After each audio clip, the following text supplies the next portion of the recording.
मित्रों नमस्कार, मैं सुधीर आर्य अपने YouTube channel history Rath with Sudhir आर्य पर आज आपके सम्मुख गोरक्षक राजा दाहिर सैन की गाथा लेकर उपस्थित हुआ। सिंध के महाराजा का असमय देहांत होने के कारण उनके 12 वर्षीय पुत्र दाहिर सैन गद्दी पर बैठे। राज्य की देखभाल उनके चाचा चंद्रसेन करते थे, पर 6 वर्ष बाद चंद्रसेन का भी देहांत हो गया। अतः राज्य की जिम्मेदारी 18 वर्षीय दाहिर सैन पर आ गई। उन्होंने देवल को राजधानी बनाकर अपने शौर्य से राज्य की सीमाओं का कन्नौज, कंधार, कश्मीर और कच्छ तक विस्तार किया। राजा दाहिर सैन एक प्रजावत्सल राजा थे। वे सिंध के सिंधी ब्राह्मण सैन राजवंश के अंतिम राजा थे। गोरक्षक के रूप में उनकी दूर दूर तक प्रसिद्धि फैली थी। सिंध का समुद्री मार्ग पूरे विश्व के साथ व्यापार के लिए खुला हुआ था। सिंध के व्यापारी उस काल में समुद्र मार्ग से व्यापार करने दूर देशों से जाया करते थे और इराक, ईरान से आने वाले जहाज सिंध पर रुका करते थे। अतः अन्य देशों के लोग भी सिंध के बंदरगाह पर रुकते थे। ईरानी लोगों ने सिंध की खुशहाली का अनुमान और व्यापारी की स्थिति और आने वाले माल से लगा लिया था। महाराजा दाहिर अपना शासन राजधानी अलौर से चलाते थे और देवल बंदरगाह पर प्रशासन की दृष्टि से अलग सूबेदार नियुक्त था। एक बार एक अरबी जहाज देवल बंदरगाह पर विश्राम के लिए आकर रुका। जहाज में सवार व्यक्तियों के सुरक्षा कर्मियों ने देवल के शहर पर बिना कारण हमला कर दिया और शहर से कुछ बच्चों और औरतों को जहाज में कैद कर लिया। जब जिसका समाचार सूबेदार को मिला तो उसने अपने रक्षकों सहित जहाज पर आक्रमण कर अपहृत औरतों और बच्चों को बंधन मुक्त कराया। अरब जान बचाकर अपना जहाज लेकर भाग छूटे। उन दिनों ईरान में मुस्लिम धर्मगुरु खलीफा का शासन था। हज्जाज उनका मंत्री था। खलीफा के पूर्वजों ने सिंध फतह करने के लिए मंसूबे बनाए थे, लेकिन अब तक उन्हें कोई सफलता नहीं मिली थी। अरब व्यापारी ने खलीफा के सामने उपस्थित होकर सिंध में हुई घटना को लूटपाट की घटना बताकर सहानुभूति प्राप्त करनी चाहिए। खलीफा स्वयं सिंध पर आक्रमण करने का बहाना ढूंढ रहा था। उसे ऐसे ही अवसर की तलाश थी। खलीफा ने हज्जाज को सिंध पर आक्रमण करने का आदेश दिया। वह उसे अब्दुल्ला नामक व्यक्ति के नेतृत्व में अरबी सैनिकों का दल सिंध विजय करने के लिए रवाना किया। जब देवल के सूबेदार ने अरब जहाज पर सवार व्यापारियों के कारनामे का समाचार महाराज दाहिर को भेजा, वे तुरंत समझ गए कि इसी बहाने अरब सेना सिंध पर आक्रमण अवश्य करेगी। उन्होंने अपनी सेना को तैयार रहने का आदेश दिया। दरबार में उपस्थित राजकुमार जयशाह के नेतृत्व में सेना की एक टुकड़ी देवल बंदरगाह पर पहुंच गई। अनुमान के मुताबिक अरबी सेना ने देवल के बंदरगाह पर आक्रमण किया। सिंध वीरों की सेना ने अरबी सैनिकों के युद्ध भूमि में छक्के छुड़ा दिए। अरब उल्टे पांव लौटे। युद्ध में अरब सेनापति अब्दुल्ला को जान से हाथ धोना पड़ा। नेतृत्व ही सेना को उल्टे लौटने का अतिरिक्त कोई रास्ता नहीं बचा था। सिंध वीर राजकुमार जयशाह मातृभूमि की जय जयकार करता हुआ महल की ओर लौटा। रास्ते में सिंधी वीरों की आरती उतार कर स्वागत किया गया। खलीफा अपनी हाथ से तिल मिला उठा और हज्जाज को काटो तो खून नहीं। दोनों ने कभी भी सपन में नहीं सोचा था कि उनकी सेना की ऐसी गति हो सकती है। खलीफा ने खुदा को याद करते हुए कहा कि इस भूमि पर ऐसा कोई वीर नहीं जो महाराजा दाहिर का सिर और छत्र लाकर मेरे कदमों में डाल सके। दरबार में उपस्थित दरबारियों में से एक मोहम्मद बिन कासिम ने इस काम का बीड़ा उठाया और कसम खाई कि दाहिर को अवश्य परास्त करेगा। 10,000 सैनिकों का एक दल ऊंट घोड़ों के साथ सिंध पर आक्रमण करने के लिए भेजा गया। सिंध पर सन 638 से 711 ईस्वी तक 74 वर्षों काल में 9 खलीफाओं का नेतृत्व मोहम्मद बिन कासिम ने किया। जब हमले का समाचार सिंध पहुंचा तो महाराजा दाहिर ने भी अपनी सेना को तैयार रहने का हुक्म दिया। अरबी सेना देवल के निकट आने का समाचार मिलते ही महाराजा दाहिर अपनी सेना को सुसज्जित होकर कूच करने का आदेश दिया।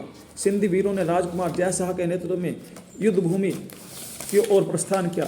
सिंध वीरों को अपने शौर्य का प्रदर्शन करने के लिए अधिक समय का इंतजार नहीं करना पड़ा। रणभेरी के बजते दोनों ओर से आक्रमण प्रारंभ हो गया। सूर्यास्त तक अरबी सेना हार के कगार पर खड़ी थी। सूर्यास्त के समय युद्ध विराम हुआ। दोनों सेनाएं अपने अपने शिविरों को लौट गई। रात्रि विश्राम का समय था। रात्रि काल के अंधेरे में ज्ञान, बुद्ध और मोक्ष वासव ने मानवता के मुख पर कालिक पोतने का काम कर दिया और देवल किले के पीछे के द्वार को पूर्व योजना के अनुसार अरब सैनिकों का प्रवेश द्वार सिंध वीरों पर आक्रमण करा दिया। सिंध वीर बिस्तर छोड़कर शस्त्र संभाले तब तक काफी देर हो चुकी थी। देवल पर दुश्मनों का कब्जा हो गया। राजकुमार जयशाह भी शहीद हो गए। अलौर में महाराजा दाहिर को जब देवल के दुश्मनों पर कब्जे का समाचार मिला तो अलौर के किले की जिम्मेदारी रानी लाडी बाई को सौंपकर अपनी सेना को तैयार कर युद्ध भूमि की ओर प्रस्थान किया। अपने महाराज को युद्ध भूमि में पाकर सिंधी वीरों में नई ऊर्जा संचारित हुई। युद्ध के मैदान में हाहाकार मच गया। अरबी सैनिकों के पांव उखड़ने लगे। वे पीछे हटने लगे तो तो उन्हीं के साथ उन पर हमला बोल दिया। विश्वासघातियों ने यहाँ भी घात लगाई। सीधी लड़ाई में बार बार हारने पर कासिम ने धोखा किया। 20 जून 712 ईस्वी को उसने सैकड़ों सैनिकों को हिंदू महिलाओं को जैसा वेश पहना दिया। लड़ाई छिड़ने पर वे महिला वेशधारी सैनिक रोते हुए राजा ताहिर के सामने आकर मुस्लिम सैनिकों से उन्हें बचाने की प्रार्थना करने लगे। राजा ने उन्हें अपनी सैनिक टोली के भी सुरक्षित स्थान पर भेज दिया और शेष महिलाओं की रक्षा के लिए तेजी से छूट बढ़ गए जहाँ से रोने के स्वर आ रहे थे। इस दौड़ भाग में अकेले पड़ गए। उनके हाथी पर अग्निबाण चलाए गए जिससे विचलित होकर वह खाई में गिर गया। यह देखकर शत्रुओं ने राजा को चारों ओर से घेर लिया। राजा ने बहुत देर तक संघर्ष किया पर अंततः शत्रु सैनिकों के भालों से उनका शरीर क्षत विक्षत हो गया और वे मातृभूमि गोद में सदा के लिए सो गए। इधर महिला वेश में छिपे मुस्लिम सैनिकों ने भी असली रूप में आकर हिंदू सेना पर बीच से हमला कर दिया। इस प्रकार हिंदू वीर दोनों ओर से घिर गए और मोहम्मद बिन कासिम का पलड़ा भारी हो गया। राजा ताहिर को मृत देखकर सिंध की सेना का मनोबल टूट गया और सारी सेना हतोत्साहित हो गई तथा लड़ते लड़ते मारी गई। छल से प्राप्त विजय के उन्माद में अरब सेनाएं हिंद की राजधानी देवल में प्रवेश कर गई और उन्होंने सिंध की निर्दोष जनसाधारण का जमकर कत्लेआम किया। सभी मंदिरों, बौद्ध विहारों, बौद्ध मठों को नष्ट कर दिया। हजारों पुजारियों व बौद्धों को गाजर मूल की तरह काट दिया गया। सारी संपत्ति लूटकर इराक भिजवा दी गई। हजारों महिलाओं का सील भंग किया गया। हजारों नागरिकों को वध कर दिया गया। हजारों बच्चों को भी नहीं बख्शा गया। हजारों हिंदू और बौद्ध किशोरियों को गुलाम बनाकर खलीफा के पास भेजा गया। महाराज की वीर गति और अरबी सेना के अलौर की ओर बढ़ने के समाचार से रानी लाड़ी सैवचेत हो गई। वीरांगनाओं ने अरबी सेनाओं का स्वागत कर अलौर में वीरों और भालों की वर्षा के साथ किया। कई वीरांगनाओं ने अपने प्राण मातृभूमि की रक्षार्थ दे दिए। जब अरबी सेना के सामने सिंध वीरांगनाएं टिक नहीं पाई तो उन्होंने अपने सतीत्व की रक्षा के लिए जोहर किया। दोनों राजकुमारियां युद्ध क्षेत्र में दोनों ओर के घायल सैनिकों की सेवा में लगी हुई थी। तभी उन्हें दुश्मनों ने पकड़कर कैद कर लिया। मोहम्मद बिन कासिम ने अपनी जीत की खुशी में दोनों राजकन्याओं को भेंट के रूप में खलीफा के पास भेज दिया। खलीफा दोनों राजकुमारियों की खूबसूरती पर मोहित हो गया और दोनों राजकुमारियों को अपने जनान खाने में शामिल करने का हुक्म दिया। राजकुमारियों के दिल में बदले की ज्वाला पहले से धधक रही थी। खलीफा के इस आदेश ने आग में घी का काम किया। राजकुमारी परमाल ने रोते हुए शिकायत की, हुजूर, आपके पास भेजने से पहले आपके सेना नायक मोहम्मद बिन कासिम ने हमारा सील भंग किया। यह सुनते ही खलीफा आग बबूला हो गया और खलीफा ने सेना नायक मोहम्मद बिन कासिम को चमड़े के बोरे में कैद कर मंगवाने का आदेश दे दिया। खलीफा का आदेश लेकर सेना की टुकड़ी सिंध रवाना हुई। अरब सैनिक देवल और अलौर की तरफ बढ़ रहे थे।